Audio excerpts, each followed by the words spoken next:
Hi കൂട്ടുകാരെ. അപ്പോൾ beauty and ക്യൂട്ടിയുടെ പുതിയൊരു വീഡിയോയിലേക്ക് എൻ്റെ എല്ലാ കൂട്ടുകാർക്കും സ്വാഗതം.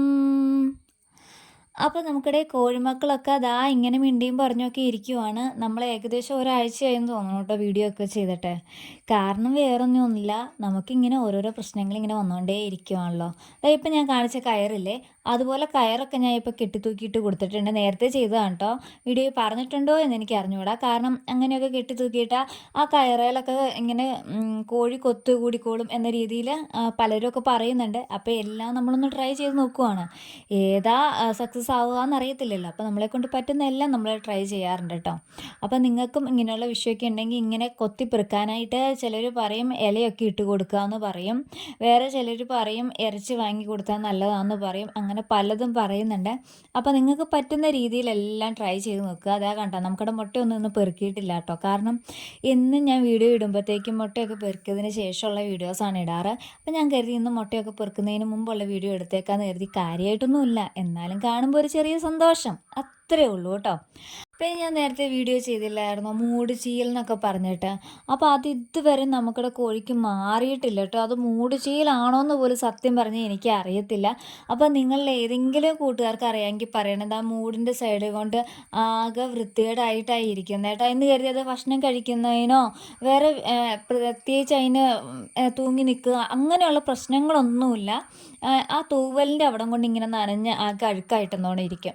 അതാണ് കേട്ടോ വിഷയം. അത് മൂട് ചീയലാണോ എന്ന് പോലും സത്യം പറഞ്ഞ് എനിക്കറിയാൻ പാടില്ല. അപ്പോൾ ഏതെങ്കിലും കൂട്ടുകാർക്ക് അതറിയാമെന്നുണ്ടെങ്കിൽ ഒന്ന് കമൻറ്റ് ചെയ്യണം കേട്ടോ. ഇതേ കണ്ടോ, ദേ ആ കോഴിയുടെ അത് തൂവലൊക്കെ ആകെ നനഞ്ഞ മാതിരി നിൽക്കുന്നത്. അതിൻ്റെ കാരണം എന്നാണെന്നറിയാം.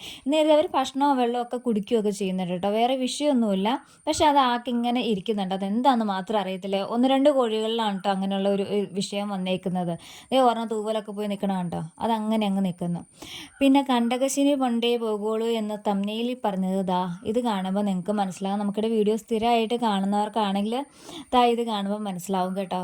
കാരണം വേറൊന്നുമല്ല, നമുക്കിടെ മുയൽ കുഞ്ഞുങ്ങൾ 3 പേരും ചത്തുപോയി കേട്ടോ.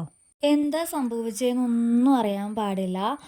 ഓരോ ദിവസം ഇങ്ങനെ വന്ന് നോക്കുമ്പോഴത്തേക്കും ഓരോന്ന് ചത്തുപോയി. പിള്ളേർ സ്കൂളിലൊക്കെ വിട്ട് കഴിഞ്ഞതിന് ശേഷം ഇതുങ്ങൾ ഭക്ഷണം കൊടുക്കാനായിട്ട് വന്നു കഴിയുമ്പോഴത്തേക്കും ഓരോന്നിങ്ങനെ ഓരോ ദിവസമായിട്ട് ചത്തു കിടക്കുകയാണ് കേട്ടോ ചെയ്തേക്കുന്നത്. അപ്പോൾ ഇപ്പം ഞാൻ പണ്ടത്തെ 3 പേരെ ഒരുമിച്ച് വിട്ടു. കണ്ടനെയും മറ്റേ പെൺമുയലിനെയും കൂടി ഒരുമിച്ച് വിട്ടു. അങ്ങനെ 2 കളിയിലാക്കി ഇപ്പം നിലവിലിട്ടേക്കുവാണ് കേട്ടോ. അപ്പോൾ കുഞ്ഞുങ്ങൾ രോമമൊക്കെ വന്നതിന് ശേഷം എന്തുകൊണ്ട് ചത്തുപോയി എന്ന് ചോദിച്ചാൽ സത്യം പറഞ്ഞാൽ അറിയാൻ പാടില്ല കേട്ടോ. ഒന്നും കടിച്ചതായിട്ടോ ഒന്നുമില്ല. കാരണം കടിക്കുവാണെങ്കിൽ ഒരു ദിവസത്തിൽ ഒരെണ്ണത്തിന് വന്ന് അങ്ങനെ കടിക്കത്തില്ലല്ലോ. അപ്പോൾ എന്താ സംഭവിച്ച അസുഖമായിട്ട് അങ്ങനെ കിടന്നുമില്ല. ഒരു കുഴപ്പമില്ലാതെ തലേദിവസം കാണും, പക്ഷേ പിറ്റേ ദിവസം ആകുമ്പോഴത്തേക്ക് ചത്ത് കിടക്കാം. എന്താ സംഭവം എന്നുള്ളതൊന്നും മനസ്സിലായില്ല. എന്തായാലും 3 ചത്തുപോയി എന്ന് മാത്രം അറിയാം കേട്ടോ. അങ്ങനെ ഇന്നത്തെ വിശേഷം എന്ന് പറയുന്നത് ഇത്രയൊക്കെ ഉള്ളൂ. അപ്പോൾ പുതിയ അനുഭവവും പുതിയ ടിപ്പും ഒക്കെ ആയിട്ട് നമുക്ക് മറ്റൊരു വീഡിയോ ആയിട്ട് വീണ്ടും കാണാം. അപ്പം നമ്മുടെ ചാനൽ ആദ്യമായിട്ട് കാണുന്ന ഏതെങ്കിലും കൂട്ടുകാരുണ്ടെങ്കിൽ ഒന്ന് സബ്സ്ക്രൈബ് കൂടി ചെയ്ത് സപ്പോർട്ട് ചെയ്യണേ. അപ്പോൾ മറ്റൊരു വീഡിയോ ആയിട്ട് വരുമ്പോഴേക്കും ടാറ്റാ ബൈ.